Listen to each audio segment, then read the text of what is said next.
ፌደራል ፖሊስ ስለ ቴዲ አፍሮ ኢትዮሪካ በሚል የተሰየመውን የሙዚቃ ስራውን ለህዝብ ያደረሰው አርቲስት ቴድሮስ ካሳሁን ነገርኩ እኮ የቴዲ አፍሮ ቅኔ እኮ እስካሁን ድረስ የማይገባው ግን የቴዲ አፍሮ አምላኪዎች አሉ።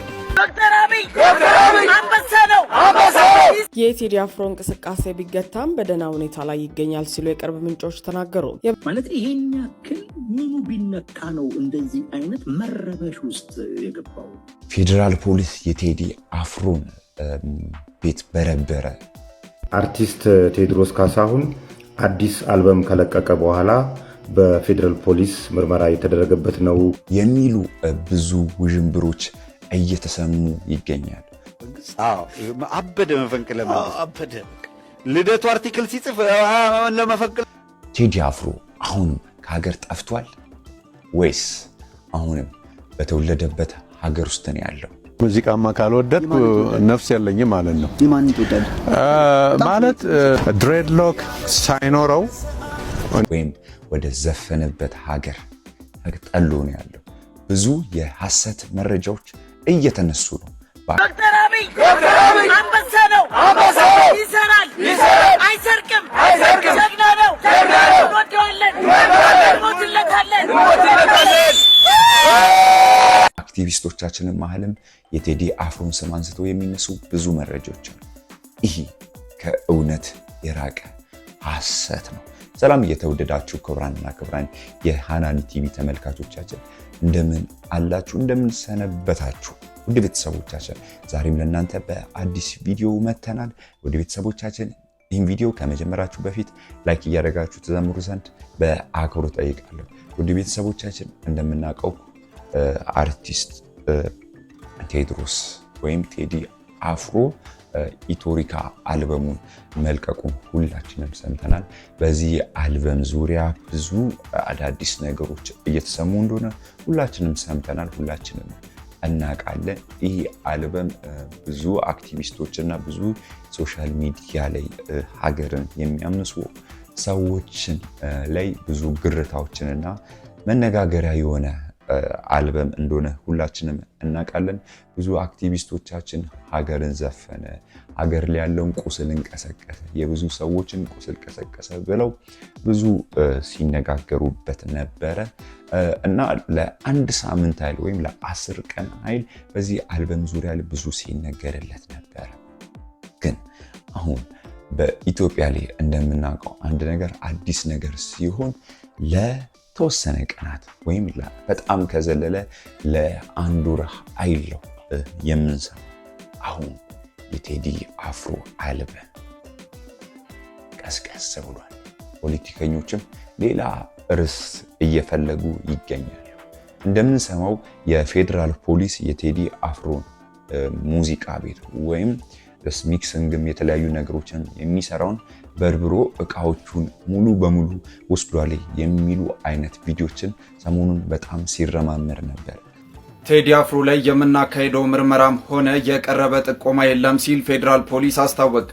በአርቲስት ቴድሮስ ካሳሁን ወይንም ቴዲ አፍሮ ላይ ጫና እየተደረገ መሆኑና ስቱዲዮ መዘረፉን የሚገልጹ መረጃዎች በማህበራዊ ሚዲያ ሲሰራጩ ቢቆዩም ፌደራል ፖሊስ ግን ጉዳዩን መሰረተ ቢስ ሲል አስተባብሎታል። የፌደራል ፖሊስ የወንጀል ምርመራ ኦፕሬሽን ዋና መምሪያ ኃላፊ ምክትል ኮሚሽነር ሙሊሳ አብዲሳ እንደገለጹትም ፖሊስ በአርቲስቱ ላይ የከፈተው ምንም አይነት ምርመራ የለም፣ የቀረበ ጥቆማም ሆነ አርቲስቱ ላይ የተጣለ ክልከላ የለም ብለዋል። ምክትል ኮሚሽነር ሙሊሳ እንዳሉትም ስቱዲዮ የተዘረፈ የተባለው ወሬ ፍጹም ውሸትና በሳይበር የሚናፈስ የፈጠራ ወሬ ነው ብለዋል። ቴዲ አፍሮ የኛ ተጠርጣሪ አይደለም፣ ቤቱ ሆኖ በሰላም እየኖረ ያለ ዜጋ ነው። ወሬው አርቲስቱ መጠቀሚያ በማድረግ የፖለቲካ አጀንዳ ለማራመድና ህዝብን ለማሸበር የሚሰራጭ መሆኑን ገልጸዋል። ፖሊስ ማንኛውንም ዜጋ ወንጀል እስካልሰራ ድረስ በሐሳቡና በሙያው እንደማይጠይቅ ገልጸው ህዝቡ መሰል ያልተረጋገጡ የፈጠራ ወሬዎችን ከማመን እንዲጠነቀቅም አሳስቧል። በጣም እያየን የነበረው ነገር ነበር። ይህ ነገር ከእውነት የራቀ ሐሰት ነው።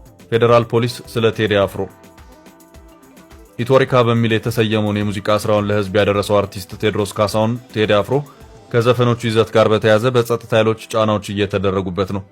በዙሪያው ያሉ ሰዎችም እንዲታሰሩ ተደርገዋል። የማቀነባበሪያ ስቱዲዮውም ሳይቀር ተሰብሮ ዝርፊያ ተፈጽሞበታል የሚሉ መረጃዎች ከሰሞኑ ሲወጡም ከርመዋል። እስካሁን ባለው ሁኔታ ተፈጥሯል ስለተባሉት ክስተቶች አርቲስቱ ያለው ምንም ነገር የለም። ስቱዲዮ መዘረፉን በተመለከተ የአርቲስቱ የቅርብ ሰዎችን አናግሬ ያለው ዶቼ ቬለ ሰሞኑን አንድ ጠንከር ያለ መረጃን ያሰራጨ መሆኑ አይዘነጋም። ሲኤምሲ አካባቢ አርቲስት ቴዲ አፍሮ ስቱዲዮ በታጠቁ ሰዎች ተሰብሯል፣ የተለያዩ መሳሪያዎችም ተወስደዋል በሚል መረጃዎች የወጡበት ሁኔታም ነበር። ከዚህም በተጨማሪ አርቲስት ቴድሮስ ካሳሁን ቶሪካ የተሰኘ የሙዚቃ አልበሙ ከመውጣቱ በፊት ጀምሮ የስነ ልቦና ጫና ሊያደርሱ የሚችሉ ወከባዎች በአካባቢ እየተፈጸሙ የነበረ መሆኑንም የዶቼ ቬለ ዘገባ የገለጸበት ሁኔታም ታይቷል።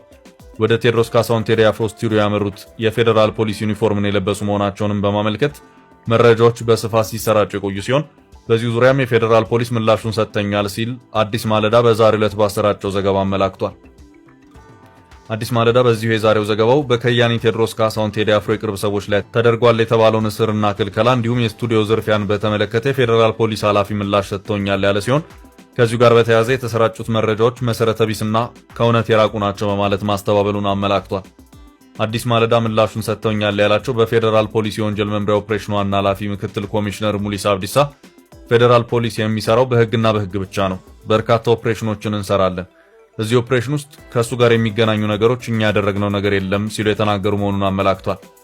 ምክትል ኮሚሽነሩ ሙሊሳ አክለውም የፌዴራል ፖሊስ እንዲህ አይነት ወንጀል አይሰራም፣ ስብዕናውም አይደለም ማለታቸውንም አክሏል። ኃላፊው ቴዲ አፍሮ የኛ ተጠርጣሪም አይደለም፣ የአርቲስት ነው፣ ሙዚቃውንም አውጥቷል በማለትም በአርቲስቱ ላይ ምንም አይነት ነገር አልተደረገም ሲሉ መናገራቸውንም አዲስ ማለዳ በዘገባው አክሎ አመላክቷል። ማብራሪያቸውን ሲቀጥሉም ከአርቲስቱ ጋር የሚገናኝ ምንም አይነት ንክኪ ባለው ጉዳይ ላይ ኦፕሬሽን አላደረግንም፣ ዜጋ እስከሆነ ድረስ ህግ ጥሶ ከተገኘ እንደማንኛውም ሰው ደግሞ ሊጠየቅ የሚችል ሰው ነው። ከዚህ ውጪ የሚሰራጨው መረጃ ግን መሰረተ ቢስና በህዝቡ ላይ ሽብር ለመፍጠር የሚደረግ የሳይበር ጦርነት ነው ሲሉ የፌዴራል ፖሊስ ኃላፊው ከአዲስ ማለዳ ጋር በነበራቸው ቆይታ መናገራቸውን ዘገባው አክሏል። በተጨማሪም ኮሚሽነሩ አርቲስቱ በአሁኑ ወቅት በቤቱ በሰላም እየኖረ ይገኛል ማለታቸው የተመለከተ ሲሆን በሱ ላይ የቀረበ ጥቆማም ሆነ የተጀመረ ምንም አይነት የወንጀል ምርመራ የለም ብለዋል። ፌዴራል ፖሊስ አክሎም ጉዳዩን የሳይበር ጦርነት ሲል የጠራው መሆኑን ያመለከተው ዘገባው የተወሰኑ የፖለቲካ ፍላጎት ያላቸው አካላት አርቲስቱን መጠቀሚያ ለማድረግ እየሞከሩ ነው ማለታቸውንም ዘገባው አመላክቷል። በየቀኑ ሺህ የሆነ ሐሰተኛ መረጃዎች ይፈጠራሉ።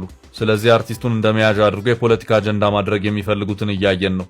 ከዚያ ውጪ ይሄ ዜጋ ህገ መንግስታዊ መብቱን ተጠቅሞ ሙዚቃ ሰርቷል፣ የሚደግፉት አሉ፣ የሚቃወሙት አሉ ሲሉም የፌዴራል ፖሊስ ኃላፊ መናገራቸው በዘገባው ተመላክቷል። አክለውም በመሆኑም በአሁኑ ሰዓት አዎ ከእውነት የራቀ ሐሳብ ነው። የፌዴራል ፖሊስም እንደተናገረው እንዲህ አይነት ነገሮች እንዳልተደረጉና የቴዲ አፍሮ ቤትም እንዳልተበረበረ መረጃዎችን አውጥቷል። በቴዲ አፍሮ ላይ የተጀመረ የወንጀል ምርመራ አለ። ፌዴራል ፖሊስ የአርቲስቱን ስቱዲዮ ሰብሮ ገብቶ እቃዎችን ወስዷል። እንዲቆያችሁ ጠበቃ ሰብለ አሰፋ ነኝ። እንግዲህ ይሄ ነገር በጣም አነጋጋሪ ሆኖ ሰንብቷል።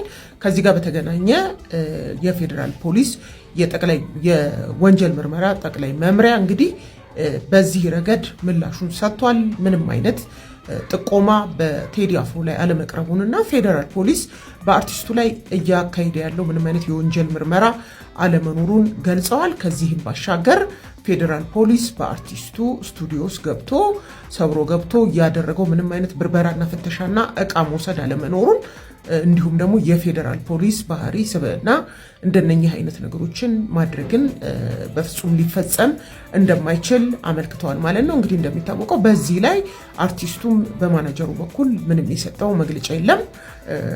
የፌዴራል ፖሊስ በዚህ መልኩ ነው ምላሽ የሰጠው። የምናውቀው ብዙ አክቲቪስቶቻችን የሆነን ነገርን ርዕስ ለመፍጠር የቴዲ አፍሮ ቤት ተበረበረ፣ የቴዲ አፍሮ ሙዚቃ መሳሪያዎች የሚለማመድበት ቤቱ ተዘረፈ፣ ሙሉ የሙዚቃ ቤቶች ተወሰዱ የሚሉ አይነት ነገሮችም ስንሰማ ነበር። አበደ መፈንቅለ መንግስት ልደቱ አርቲክል ሲጽፍ ለመፈንቅለ መንግስት ነው ተነቅቷል። አዲስ ቴዲ ዘፈነ መፈንቅለ መንግስት ቴዲ ዘፍኗል። ግጥሞቹ መፈንቅለ መንግስት ናቸው ምናምን። አይሳካላችሁም። ምንድነው መፈንቅለ መንግስት እንዲህ የጨነቃቸው የሚያሰኝ ነው። ለካ ሚሊታሪ የካውንተር ሚሊታሪ ዩኒት ተብሎ የተሰኘ የጸረ መፈንቅለ መንግስት ተልኮ ያለው በሚል ተመድቧል። ሁለተኛው ሪፐብሊካን ጋርድ ስፔሻል ፎርስ ደግሞ ብለው ሪፐብሊካን ጋርዱ አለ።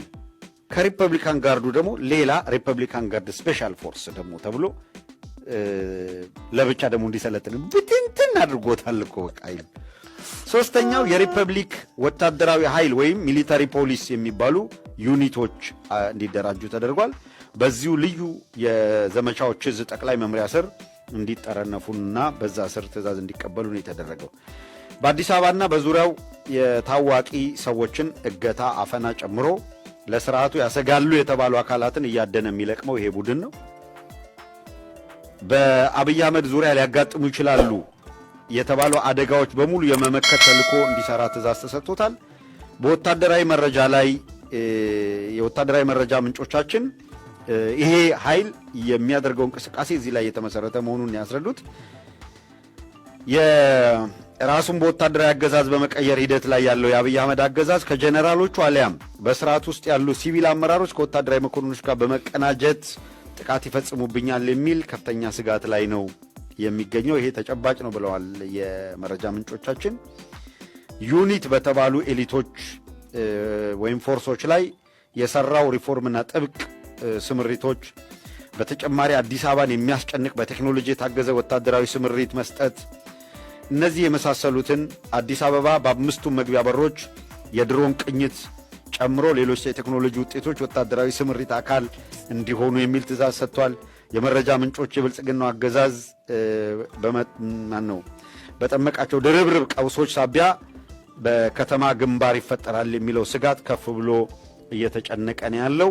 ይሄ ሁኔታ የሚመለከታቸው አካላት ሁሉ እንዲያውቁት የሚለውና በአዲስ አበባ የቅርብ ርቀት ላይ እንቅስቃሴዎች ይህ ነገር ከእውነት የራቀ ውሸት ነው። ብዙ ቪዲዮችን በኤአይ እየተሰሩ ነበረ።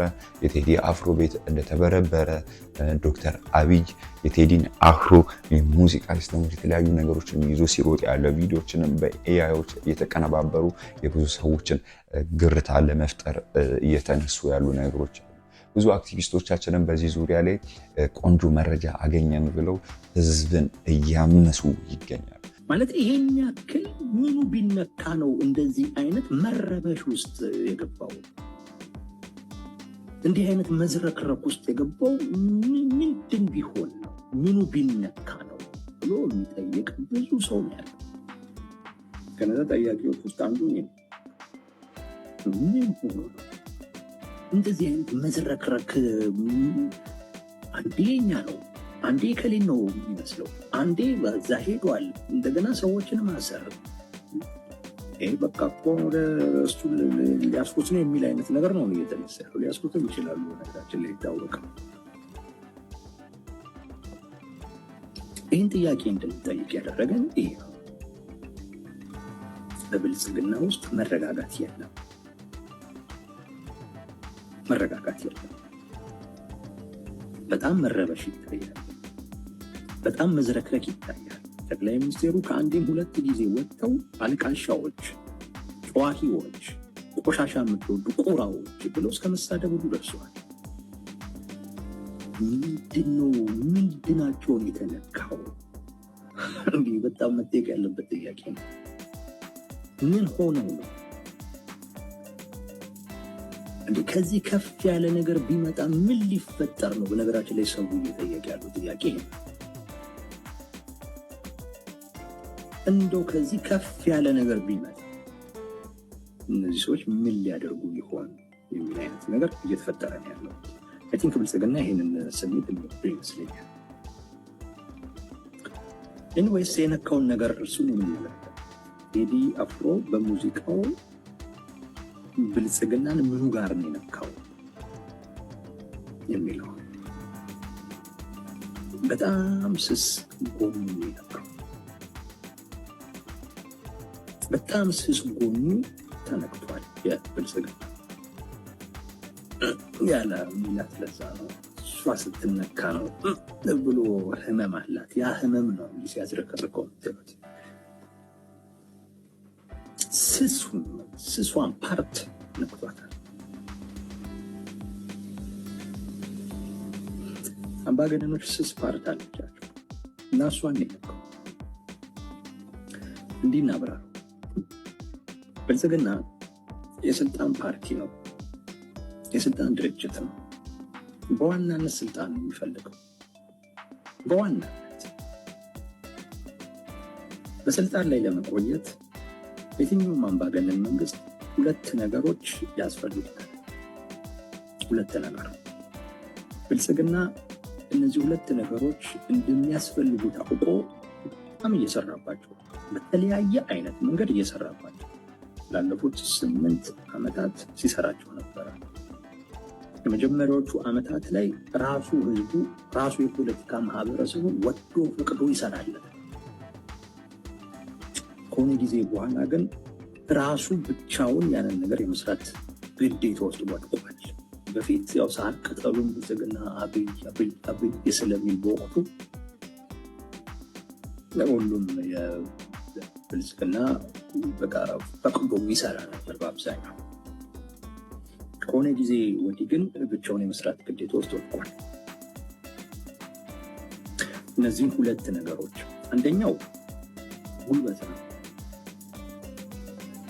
አንድ አምባገነን በስልጣን ላይ ለመቆየት ጉልበት በጣም ያስፈልጓል። ጠቅላይ ሚኒስትሩ እዛ ላይ በጣም ኢንቨስት አድርገዋል። በጣም ኢንቨስት ያን ለመፍጠር ነገ ከነገ ወዲያ ታሪክ ያወጣዋል። ብዙ ነገሮችን አድርገዋል እና አሁን አለኝ የሚሉትን አይነት ወታደራዊ አቅም ፈጥረዋል። አንዱ ለአምባገነኖች ስልጣን ላይ ለመቆየት ጉልበት ወሳኝ ነገር እሱ ጠንካራው ፓርት ማለት ሃርድ ፓወር የሚባለው ማለት። ሁለተኛው አንድ አምባገነን በስልጣን ላይ ለመቆየት የሚያስፈልገው ነገር ሶፍት ፓወር ተብሎ የሚታወቀው ትርክት ነው። ናሬቲቭ የሚባለው ትርክት የግድ አስፈላጊ። በትርክትና በስልጣን መካከል በጣም ከፍተኛ የሆነ ቁርኝት ነው ያለው። በዚህ ዙሪያም ደግሞ የተለያዩ ነገሮችን ሀገርን ለማመስ የሚነሱ ነገሮች አሁንም በአልበሙ ዙሪያ ላይ እንዳልቆመ ነው ያሉ። በተለይ አሁን ይህ ነገር ወደ ብሔር ፖለቲካ እየተቀየረ ይገኛል። በዚህ መሀልም ብዙ አክቲቪስቶቻችን እንደምናውቀው ትንሽ ነገር ነው የሚጠበቅባቸው ሀገርን ለመበጥበጥ፣ ትንሽ ነገር ነው የሚሰማቸው። አሁን እነዚህ ነገሮችንም ስንሰማ በጣም የሚገርሙና በጣም ልብ የሚነኩ ነገሮችን እየሰማን ነው። እነዚህ ሰዎች አሁንም ቢያርፉና እቺ ሰላም ሆና ያለችውን ሀገር ለምን ሰላም አያደርጉ? ብዙ አክቲቪስቶቻችን የምንለው ስለ ዶክተር አብይም እየተናገሩ ይገኛሉ። ብዙ ያልተጠበቁ ነገሮችም ተናግሯል። እኔ ዶክተር አብይ አንበሳ ነው፣ ይሰራል፣ አይሰርቅም፣ ጀግና ነው፣ እንወደዋለን፣ እንሞትለታለን። እንዲህ አይነት ሰው በዚህ ልክ እንዲህ ሲናገር ሰምቼ አላውቅም። ግን ያው ለዚች ሀገር ከዶክተር አብይ ውጪ ማንም ሰው መሪ መሆን አይችልም የሚሉ ነገሮችን እየሰማን ነው። እንዲያ ነገሮች ይበል የሚያስብለው መደግፋቸው ነገሮች አሉ፣ ማሳያቸው ነገር አለ። ግን በአንዳንድ ነገሮችም አልደግፈላቸውም። ዶክተር አብይን ግን በሚሰራው በቴክኖሎጂ በተለያዩ ነገሮችን እደግፈዋለሁ በማለት አንድ አክቲቪስት ወይም ሶሻል ሚዲያ ላይ ተቃዋሚ የሆነ ሰው ተናግሯል። እነዚህ ነገሮች ደስ ይላሉ። በሚቃወም ነገር መቃወም አሪፍ ነው። ግን በአንዳንድ ነገሮች መቃወም እኔ ብዙም ደስ አይለኝም ብዬ አምናለሁ። ውድ ቤተሰቦቻችን እናንተስ ምን እየተሰማችሁ ይገኛል? በዚህ ዙሪያ ላይ የተሰማችሁን ነገር ኮሜንት ሴክሽን ላይ ብታስቀምጡ በዛ ዙሪያ ላይ ከእናንተ ጋር አብረን የምናወራ ይሆናል። የሚሰማችሁን ነገር ኮሜንት ላይ ያስቀምጡ። እኛም የምንፈልገው ሀገር አንድ ስትሆን ነው። እኛም የምንፈልገው ሀገር አንድ ሆና አብረን ስናድግ ነው። አንድ ሆና አብረን ስንለወጥ ነው። ግን ሀገርን የሚያምስ ነገሮችን ስንሰማ በጣም ልብ የሚሰብር ነው ብዬ አምናለሁ። ውድ ቤተሰቦቻችን እስካሁን ስለተከታተላችሁን እጅግ አድርገን እናመሰግናለን። ሁሌም እንደምንላችሁ ኢትዮጵያን ሰላም ያደርግልን። እናመሰግናለን።